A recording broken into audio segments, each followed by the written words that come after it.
neighbor and partner of the Middle East and North Africa. And we have the great pleasure to welcome President Muhammadu Buhari from Nigeria.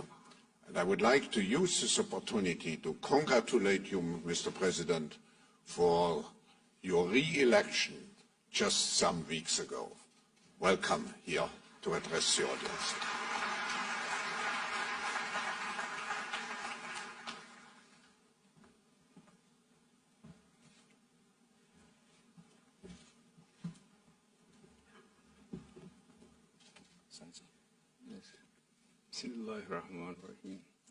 Your Majesty, King Abdullah II of the Hashemite Kingdom of Jordan, Your Excellency, the President of Armenia, Your Excellency, the President of Djibouti, Your Excellency, the President of Palestine, Your Excellency, the Vice President of Panama, Your Excellency, the Prime Minister of Jordan, Your Excellency Antonio Guterres, Secretary General of the United Nations, Your Excellency, President of the World Economic Forum, Excellencies, delegates, distinguished ladies and gentlemen. Permit me to start by thanking His Majesty King Abdullah bin Hussein of Jordan for the special invitation to speak to you briefly at this event. I also want to congratulate the World Economic Forum for organizing this forum with the theme of building new platforms of cooperation. In this digital age, where physical borders no longer exist to protect even the most secured nations, the only way to overcome predatory and diversionary forces is for all well-meaning nations to work together for the greater good of mankind. Simply put, cooperation among sovereign nations is no longer a choice. It is an absolute necessity. In the last 10 years, the world as we know it has completely changed.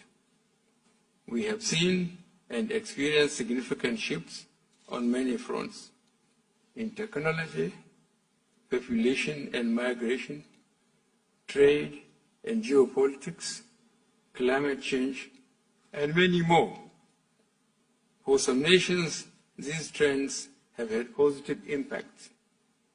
But of course, we have also seen the negative and destructive outcomes of these trends in other countries.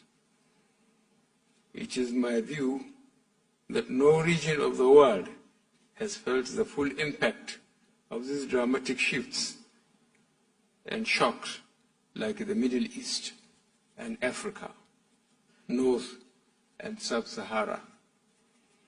On one hand, our region is blessed with very young, vibrant, enterprising and dynamic population. We also have valuable natural resources that are the envy of many nations.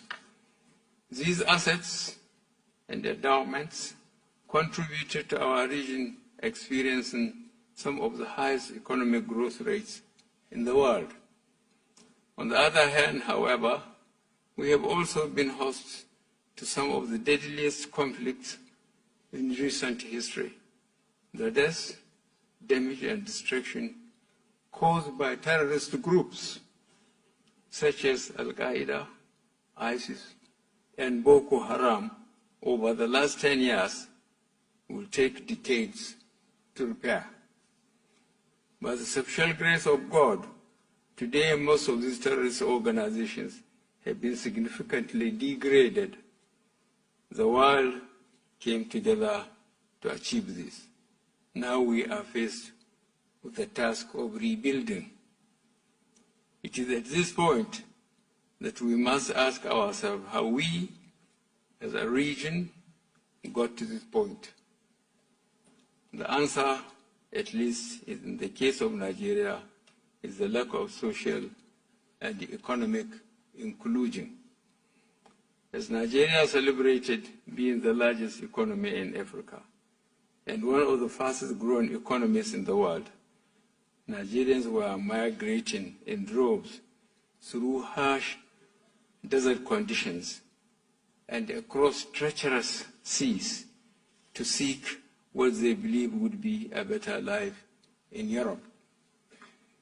Ladies and gentlemen, I strongly believe that the lack of socio-economic inclusion was the root cause of many challenges we are experiencing. Today, our population is 190 million people. By 2050, it is estimated that we hit 390 million, making us the third most populous country in the world. This means we must start working now to ensure this population is productively engaged. In the last 4 years, we focused on security while implementing inclusive policies. On the security front, we made significant gains in fighting Boko Haram. We have recaptured all territories held by Boko Haram in 2014. We have liberated thousands of Nigerians held against their will. Today, I am pleased to say no territory in the Federal Republic of Nigeria is held or controlled by Boko Haram.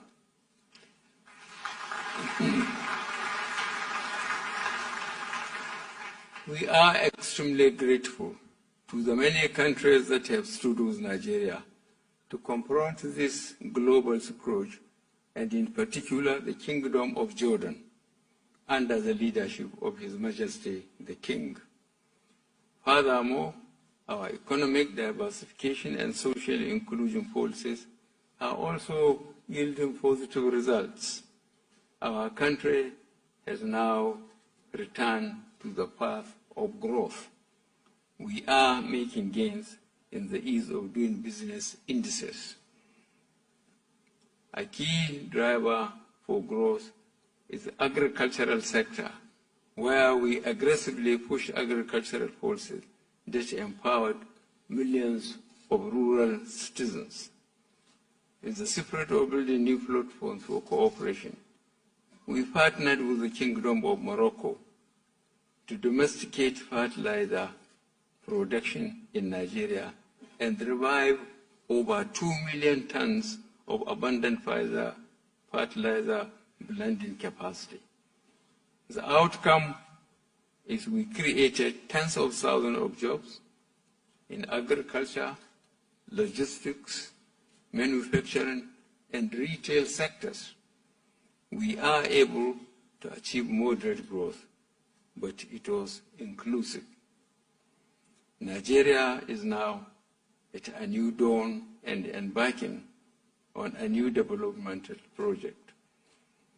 We are determined to industrialize Nigeria, leveraging our comparative advantage. We recognize the private sector as the engine of growth and a veritable partner in our economic agenda. The Middle East is a natural partner. Africa and the Middle East must therefore focus on policies that will deliver shared economic prosperity for all our citizens. On trade and investment, for example, we can do more. Africa presents only 5% of Jordan's trade with the world. But we have the resources, the people, and the markets to do more. Opportunities exist in key job-creating sectors such as agriculture, health, tourism, ICT, infrastructure, as well as textile, garmenting, to mention a few. Our new inclusive and diversified Nigeria is definitely open to business. Our population, resources, policies, and programs make it the most attractive investment destination in Africa. As friends and allies, we must therefore cooperate and leverage on our relative strengths. We must remain open to building new platforms of cooperation. As we deliberate over the next 2 days, I would ask all leaders present to reflect on our collective experiences. We must identify how we can work together. Today, we are living in a new world. In this new world without borders, my personal view is stability and sustainability can only be achieved through inclusive economic growth and enhanced cooperation among nations. I thank you all for listening, and I wish you a very successful, productive summit. Thank you very much.